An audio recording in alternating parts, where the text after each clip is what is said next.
현대어 성경 읽기 역대하. 역대하는 솔로몬이 이스라엘의 왕위에 오르게 된 것은 하나님께서 그를 튼튼히 세우셨기 때문이라는 선언으로 시작하여 성전 건축이 어떻게 시작되고 진행되었는가를 상세히 묘사합니다. 이어서 솔로몬이 죽은 후에는 북쪽 10지파가 다윗 왕조의 반기를 들고 일어난 사건을 밀도 있게 지급하면서 경건했던 다윗의 삶을 귀감으로 삼아 영적 개혁을 주도한 유다 왕들과 불경건한 왕들을 대비시켜 한 왕조의 몰락과 부흥은 하나님의 역사 아래 있다는 것을 상기시킨다. 이는 하나님의 백성이 하나님을 멀리하면 언제나 복을 거두시고 하나님을 믿고 순종하면 반드시 복을 주신다는 믿음의 원론과 일치한다.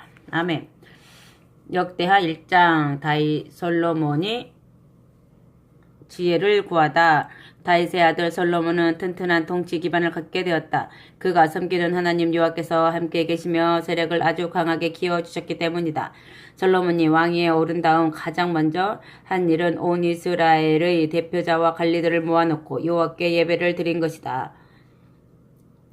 솔로몬은 온 이스라엘 지도층을 예루살렘으로 불렀다. 군대 지휘관들과 재판관들, 12지파의 대표자들과 족장들이 전국에서 모이자 솔로몬이 그들을 거느리고 기브온 언덕의 성소로 올라갔다. 그곳에는 아직도 하나님의 종 모세가 광야에서 만들었던 성막이 그대로 있었다. 그러나 여호와의 법궤는 그곳에 없었다. 한동안 기랏 여아림에 있던 법궤를 다윗이 예루살렘의 장막을 치고 모셔다 두었던 것이다. 그 대신에 기브온의 성막 앞에는 우리의 아들이며 훌의 손자인 부살렐이 아카시아 나무로 만들어 놋을 입힌 제단이 놓여 있었다. 솔로몬은 온 무리를 이끌고 나아가 성막 앞에 있는 그 놋 제단에 1000마리의 짐승을 여호와께 희생 제물로 바쳤다. 그날 밤에 하나님이 솔로몬에게 나타나셔서 말씀하셨다. 네 소원이 무엇인지 말해보라. 내가 다 들어주겠다. 솔로몬이 하나님께 대답하였다. 주께서는 나의 아버지 다윗에게 큰 은혜를 베풀어 주시고 또한 제게 그 뒤를 여호왕에 오르게 해주셨습니다. 나의 주 하나님 주께서 나의 아버지에게 하셨던 약속이 제게도 이루어지게 해주셔서 주께서 저를 왕으로 세워 다스리게 하신 백성이 바닷가의 모래알처럼 많사오니 제게 지혜와 깨달음을 주셔서 주님의 백성을 똑바로 다스리게 하소서. 그렇지 않으면 그 누가 이토록 많은 백성을 다스릴 수 있겠습니까? 주께서 솔로몬에게 대답하셨다. 네가 재물이나 명예를 구하지 않고 원수들을 멸망시켜 달라거나 오래 살기를 바라지도 않고 오직 네게 맡겨놓은 내 백성을 잘 다스릴 수 있는 지혜와 깨달음을 구하는구나. 내가 네 소원을 이루어 주겠다. 지혜와 깨달음만이 아니라 재물과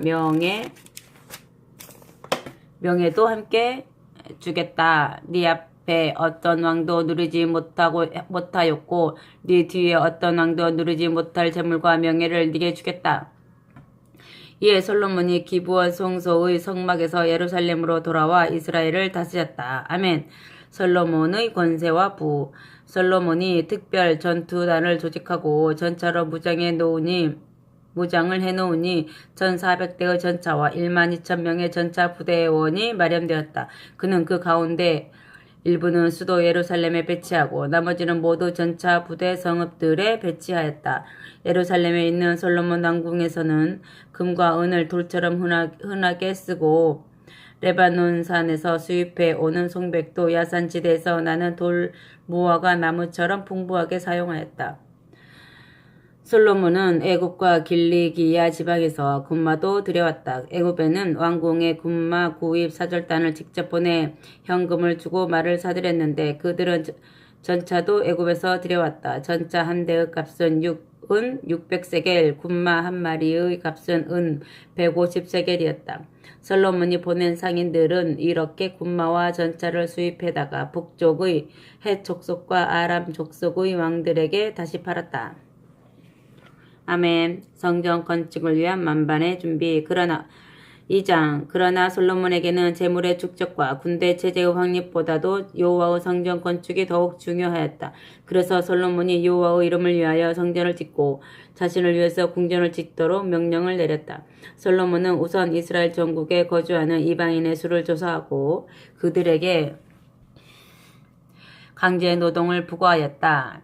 그들 가운데 8만 명에게는 유다의 여러 산에서 돌을 뜨게 하고 7만 명에게는 채석장의 돌을 예루살렘의 건축장으로 저 나르게 하고 3,600명에게는 감독하는 일을 맡겼다. 그러고 나서 솔로몬은 두로 왕 후람에게 사절단을 보내어 이렇게 청하였다. 임금님은 일찍이 나의 아버지께서 궁전을 지을 때 송백 목재를 보내주셨습니다. 이제 나는 나의 하나님 여호와의 이름을 위하여 성전을 지어드리려고 합니다. 우리 이스라엘 백성은 그 성전에 들어가 여호와께 향을 피워드리고 항상 거룩한 떡을 차려드리게 될 것입니다. 매일 아침과 저녁은 물론 안식일과 매월 초하루 그리고 우리 하나님 여호와께서 정해주신 절기 때마다 그 성전에서 번제물을 드릴 것입니다. 이런 일은 우리 이스라엘 백성들이 언제나 지켜야 할 의무입니다. 우리 하나님 여호와께서는 다른 어떤 신보다 더 크신 분이기 때문에 내가 지을 성전도 더없이 큰 성전이 되어야 합니다. 물론 여호와를 위해서는 인간이 본래 성전을 지어드릴 수가 없습니다. 저 끝없이 드넓은 하늘도 그분에게는 오히려 너무 좁은데 어떻게 그분의 성전을 지어드린다 할 수 있겠습니까? 나는 다만 그분에게 제물을 바치는 성전이나 지어드리려고 합니다. 그래 이제 부탁드리오니 유능한 기술자를 한 사람 보내 우리 기능공들을 지도하여 갖가지 장식품을 제작하게 해 주십시오. 특별히 금과 은과 동과 철을 다루어 온갖 물건을 제조할 줄 알며 양털에 진홍색, 청색, 자주색을 물들여 온갖 모직물을 만들 수 있고 여러 가지 조각에도 능란한 기술자를 한 사람 보내주십시오. 유다와 예루살렘에는 나의 아버지께서 이미 길러놓으신 기능공들이 많이 있습니다. 이 사람들을 데리고 일할 수 있는 유능한 기술자가 한 사람 필요합니다. 레바논 산 중에 송백과 전나무와 백단이라는 오동나무도 보내주십시오. 벌목을 잘하는 사람들이 그곳에도 많이 있을 줄 알지만 일꾼들을 보내어 그들을 돕도록 조처하겠습니다.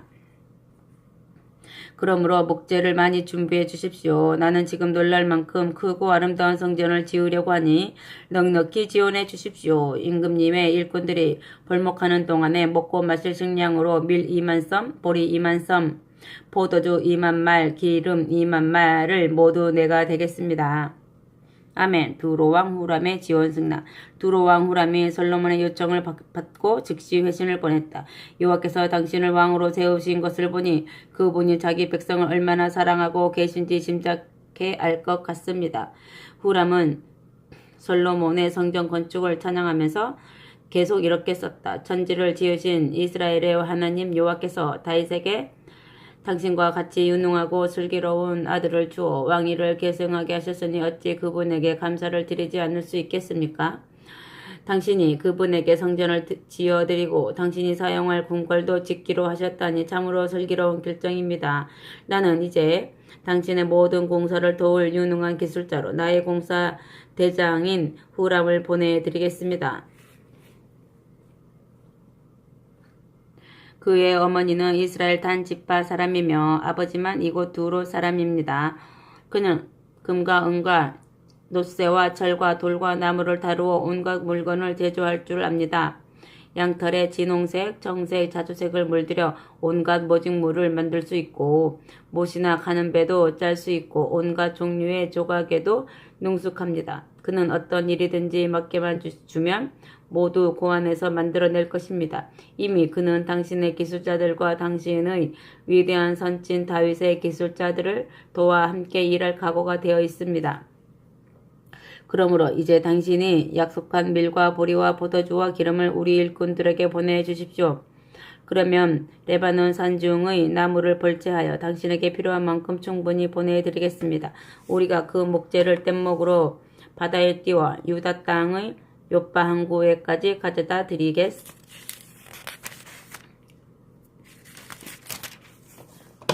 드리겠으니 거기서부터는 당신의 일꾼들이 예루살렘으로 옮겨가도록 하십시오. 이때 솔로몬이 전국에 사는 이방인들의 수를 일찍이 그의 아버지 다윗이 조사한 것처럼 조사해보니 모두 15만 3,600명이었다.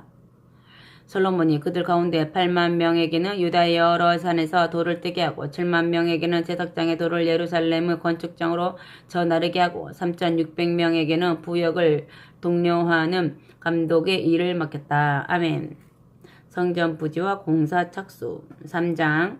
솔로몬은 오랫동안 노동력을 비축하고 국내외에서 마련한 건축 자재와 유능한 기능공들까지 확보해 놓은 다음 예루살렘의 모리아 산에서 성전 건축 공사를 시작하였다. 그것은 일찍이 그의 아버지 다윗이 여부스 사람인 오르난의 타작마당을 사서 전쟁터로 정해둔 곳이었다. 여호와께서 다윗을 만나실 때 바로 그곳에서 나타나셨기 때문이었다. 이리하여 솔로몬이 왕위에 오른 지 4년이 되던 해 2월에 비로소 공사가 시작되었다. 아멘.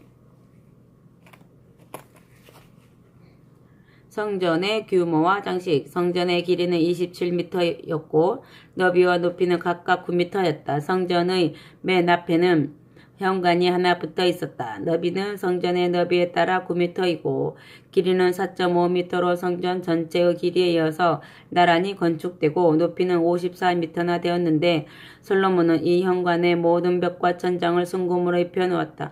이곳이 바로 낭실이었다. 낭실에서 성전으로 들어가면 길이가 18m의 본관이 있고 그 안쪽으로 길이와 너비와 높이가 모두 9m인 지성소가 있었다.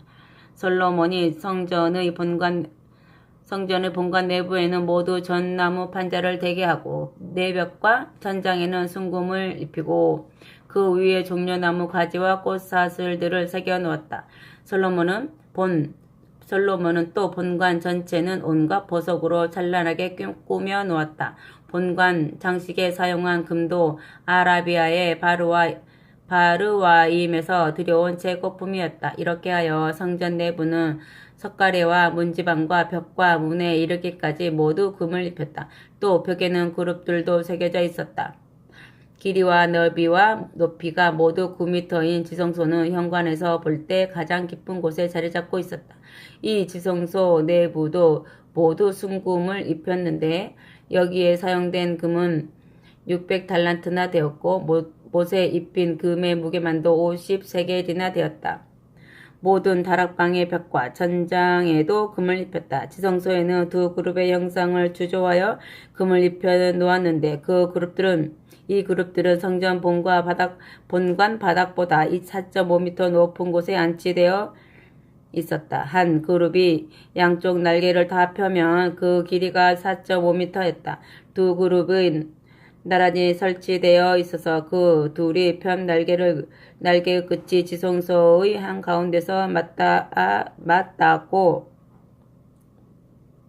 다른 날개의 끝은 각각 양편의 벽에 닿았다. 두 그룹의 편 날개는 이렇게 지성소 9m의 너비 전체를 이쪽 벽에서 저쪽 벽에 이르기까지 감싸고 있었다. 그 그룹들은 두 발을 바닥에 대고 똑바로 서 있었으며 얼굴은 낭실의 출입구를 바라보고 있었다.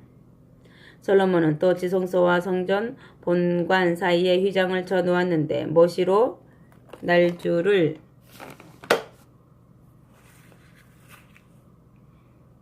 만들고 자주색, 청색, 진홍색의 양털로 그룹들의 형상을 무늬 놓아 짜서 만든 것이다. 아멘. 2개의 녹기둥. 성전의 현관 앞에 녹기둥 2를 만들어 세웠는데 그 높이가 16m요. 기둥머리의 높이도 2.3m나 되었다. 이 기둥머리에도 꽃사슬을 만들어 붙이고 그 꽃사슬에는 놋으로 석류 100개를 만들어 달았다. 성전 입구에 좌우로 세워 놓은 두 기둥 가운데 오른쪽 기둥의 이름은 여호와께서 세우신다는 뜻에서 야긴이라고 부르고 왼쪽 기둥의 이름은 권능은 여호와께 있다는 뜻에서 보아스라고 불렀다. 아멘.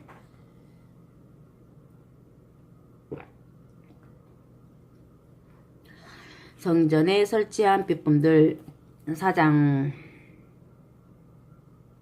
솔로몬은 놋쇠로 거대한 제단도 하나 만들었는데 그 길이와 너비가 각각 9m이고 높이는 4.5m였다. 이 제단은 성전 입구의 두 기둥 앞에 설치하였다. 솔로몬은 또 놋쇠를 녹여 거푸집에 부어서 거대한 물통을 둥글게 만들고 그 모양이 바다같이 크다는 뜻에서 그것을 놋바다라고 불렀다.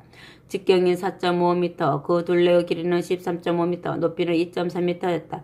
이 물통은 제사장들이 들어가 목욕할 때 사용하는 것으로 성전의 안뜰에 설치되었다.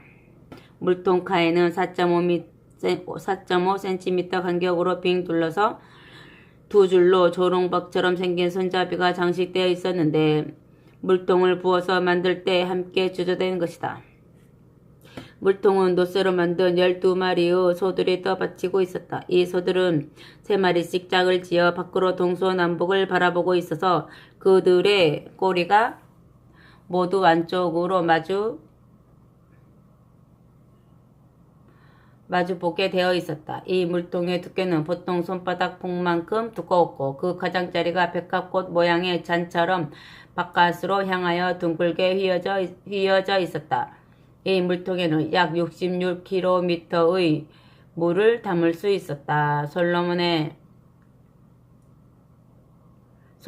또 작은 물두멍 10개를 놋쇠로 만들어 놋바다의 좌우편에 5개씩 배치해 놓았다. 번제 제단에 태워 바칠 희생 짐승의 고기는 모두 이 물두멍에서 헹구도록 되어 있었고 놋바다의 물은 제사장들의 몸을 씻는 데만 사용하였다. 솔로몬은 또 금으로 등잔거리 10개를 규정에 맞추어 만들어 성전 본관의 좌우편에 5개씩 설치하였다. 솔로몬은 또 떡상 10개를 만들어 성전 본관의 좌우편에 5개씩 놓고 그 상에서 쓸 대접도 금으로 100개를 만들어 놓았다.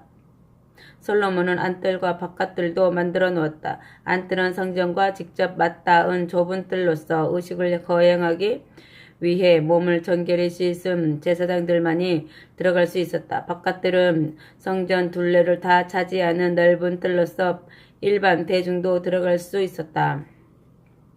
솔로몬은 이 뜰에 놋쇠를 입힌 대문을 만들어 달아놓았다. 놋바다는 정동쪽을 향하고 있는 성전 입구의 오른쪽인 남동쪽 모퉁이에 놓여 있었다. 아멘.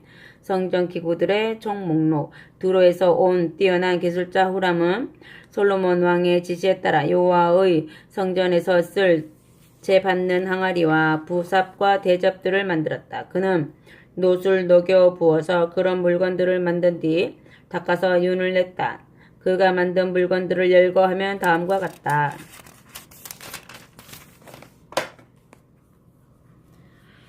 성전 입구에 거대한 놋기둥 2개, 기둥 꼭대기에 얹어 놓은 대접 모양의 기둥머리 2개, 기둥머리를 감고 있는 꽃사슬 2개, 또 이 대접 모양의 기둥머리가 보이지 않도록 한 줄에 100개씩, 2개의 꽃사슬에 각각 2줄로 100개씩 달아놓은 400개의 석류, 굴려서 운반할 수 있는 받침대 10개, 그 받침대 위에 올려놓는 작은 물두멍 10개, 거대한 놋바다 하나와 그것을 떠받치는 놋소 12마리, 여러 개의 재받는 항아리들과 부삽들과 재물고기를 깨는 갈고리들, 두로 사람 후람이 이런 물건들을 모두 여호와의 성전을 위하여 솔로몬 왕의 지시에 따라 만들었는데 그 놋쇠가 모두 윤이 났다. 솔로몬 왕은 이 물건들을 요단강 동편 평지에서 진흙구덩에서 부어 만들게 하였는데 그곳의 위치는 숫꽃과 스브레다 두 성읍의 중간이었다. 거기서 사용한 구리는 아카바만의 근처의 구리 광산에서 나는 것을 한없이 가져다가 썼다. 그리하여 솔로몬은 아주 많은 물건들을 구리로 주조하게 되었다. 아멘. 솔로몬이 만든 성전 기구 목록. 솔로몬은 하나님의 성전에서 쓸 거룩한 기구들도 만들게 하였다. 분향하는 황금제단, 하나님께 항상 떡을 차려드리는 황금떡상 10개, 지성소 앞에서 정규직으로 불을 켤 순금제 등잔들, 가장 순수한 정읍으로 만든 꽃 모양의 장식들과 등잔들과 심지를 다듬는 과일들, 순금제 부집개들과 피 뿌리는 대접들과 숟가락들과 숯불을 옮기는 부삽들, 그 밖에도 성전의 가장 깊은 곳에 있는 지성소 문들과 성전 본관으로 들어가는 문들도 모두 금으로 만들었다. 아멘. 5장. 솔로몬은 이렇게 성전 건축을 마치고 그 내부 시설을 다 갖춘 다음 일찍이 아버지 다윗이 여호와께 성별하여 바쳤던 예물들을 성전 창고에 가져다 놓았다. 이리하여 금과 은과 온갖 기구들이 성전의 보물 창고에 쌓이게 되었다. 아멘. 성전으로 법궤를 모셔오다. 그리고 이어서 솔로몬은 시온성이라고도 불리는 다윗의 도성에서 여호와의 법궤를 옮겨다가 성전의 지성소에 모셔두려고 이스라엘의 모든 지파와 지족을 대표하는 백성의 지도자들을 예루살렘의 왕궁으로 소집하였다.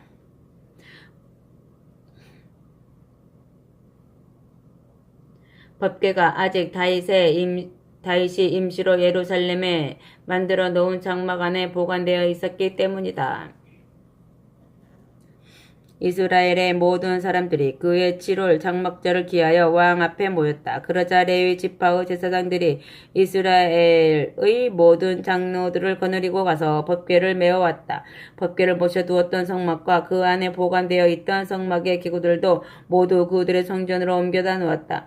법궤가 성전에 이르자 솔로몬 왕이 장막절 축제에 모인 온 무리를 거느리고 법궤 앞에서 많은 소와 양을 제물로 바쳤다. 제물의 수가 얼마나 많은지 셀 수도 없을 지경이었다. 그런 다음 제사장들이 여호와의 법궤를 성전의 맨 안쪽에 마련한 지성소로 모시고 가서 그룹들의 날개 밑에 놓았다. 그래서 법궤 위로 펼치고 있는 그룹들의 날개가 법궤와 운반체를 위에서 덮게 되었는데 운반체는 그 길이가 그래서 법궤에서 밖으로 길게 뻗어나와 그 끝이 지성소 입구에까지 이르렀다. 그러나 운반체의 끝이 성전의 본관에까지 뻗어나오지는 않았다. 법궤는 어느 날까지 300여 동안 그곳에 그대로 놓여 있다. 법궤 안에는 모세가 시내산에서 넣어둔 2개의 돌판 외에는 아무것도 없었다. 이스라엘 백성이 애굽에서 나올 때 여호와께서 그들과 맺으셨던 계약의 율법이 바로 그 돌판에 기록되어 있었다. 여호와의 영광이 나타나다. 제사장들은 성전에서 다시 밖으로 나왔다. 모든 제사장들은 잔치를 위하여 몸을 정결히 하고 제사장의 직무를 수행할 준비를 이미 끝내고 있었다. 그 기간 동안에 성소에서 직무를 수행하지 않아도 되는 비번의 제사장들도 모두 몸을 정결히 하고 있었다. 성전의 가수들도 한 사람 빠짐없이 참석하였다. 레위 지파의 아삽과 헤만과 여두둔과 그들의 아들들과 친척들은 가는 못으로 만든 흰 옷을 입고 재금과 비파와 수금을 들고 제단의 동쪽에 늘어서고 그들 곁에는 제사장 120명이 나팔을 들고 서 있었다. 나팔을 든 제사장들이 일제히 가수들과 함께 악기들을 울리며 노래를 시작하였다. 그들은 입을 모아 이렇게 여호와를 찬양하였다.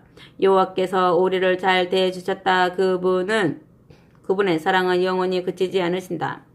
그 장엄한 순간에 여호와의 지성소가 구름으로 가득히 덮였다. 여호와의 영광이 지성소 전체를 가득히 채우자 그 구름 때문에 제사장들이 더 이상 직무를 수행할 수 없었다. 여호와께서는 이렇게 구름 속에서 장엄하게 나타나 지성소를 주님의 전으로 삼으셨다. 아멘.